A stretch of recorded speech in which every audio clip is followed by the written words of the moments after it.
Our assets are late life. What that means is they're off their production plateau. They're coming towards the end of their natural life, which means you have to operate them a little bit differently than you did when they were brand new. One of the basic tenets of UK Operate is to look at the value of all of our operations and make sure that they're as efficient as possible. So we're not just looking at the cost base. We're also looking at the other side of the equation, which is how can we economically increase our production through to the end of the life cycle of those assets.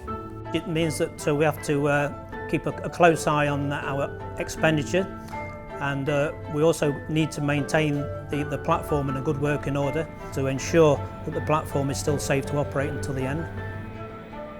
One of the key drivers of this change is changing the culture and behaviours of our organisation to try and get people much more involved, to have a common purpose going forward.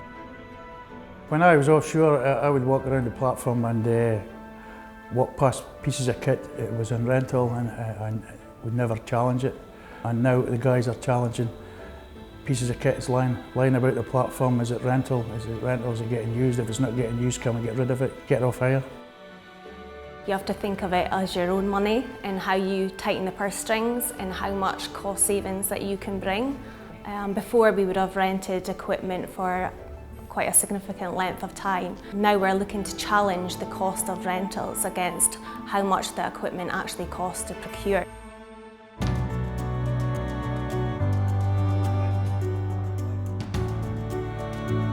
The way we've changed the organisation is to bring it all under one roof. It's to bring all of the functions together to improve the collaboration that we get between the functions. It's to improve the communication between on and offshore. So it's a smaller organisation, but it's much more focused. Now that I'm working together with onshore and offshore, UK Operate is one team. It is much better relationships with my own colleagues.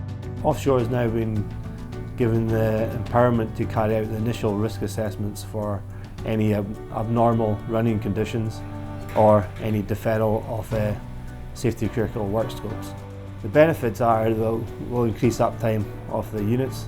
If there is any doubt in mind, we will contact onshore technical support and get their advice as well. Well, the advantage for the platform with the scheduling being moved offshore is that we've got direct control of the planning and scheduling.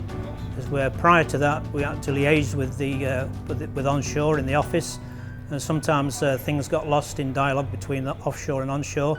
But now we've got actual direct control of the scheduling, which makes it more efficient. The teams have been really proactive looking at their cost challenges, and they've really challenged every single activity as they go forward. They've looked at whether internal core members can actually undertake that work rather than putting it out to vendors. They've challenged vendor rates, they've challenged vendor scopes, and they've really addressed some of our cost challenges. Since I came into the industry, the oil price has obviously decreased by almost half, and I realised that costs have to be cut and things have to be changed in order to keep the business profitable. So what we're seeing here is work's being coordinated more, so tasks are tying in with one another and we're reusing materials to try and save costs. Within supply chain, we have many processes that are now being improved. For example, PO automation and more focus on rentals and cost savings. There's the rental register that goes out. The three platforms can see each other's costs, so it's kind of a competition each month. The guys offshore are really embracing the change. Even though we've increased their workload in some instances, they can see that the improvements they can make by taking on that additional workload, they're taking that improvement and they're running with it. I know nobody actually likes change, but it's something that we need to take on board. Especially with an aging asset, things do keep changing and we have to change with it. To get the best out of the manpower and the planning system and the platform to the end, we have to be adaptable to change.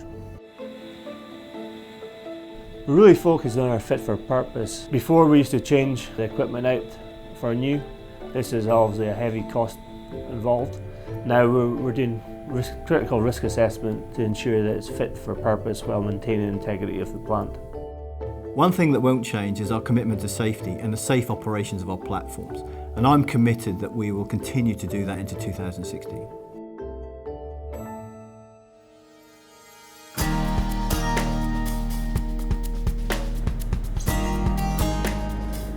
journey began in July 2015, and what we've seen is some really good early results. So we've had a really good year in 2015, and we've set up our sustainability model, our cost efficiency, our value creation. But what is most impressive to me is the fact that the culture and behaviours has already started to change, and that will set us in really good stead for 2016 and beyond. I've got 6 months left of my apprenticeship. I'd like to get a job as a mechanical technician in the North Sea to build up some experience. So hopefully with the changes being made, there's still a future for me. For me, you have to be patient. It's like driving a car. You've got to take the curves, however, stay the course until the changes take effect. There's a lot of uncertainty and change ahead of us, but how we respond as an individual or a team will decide our future.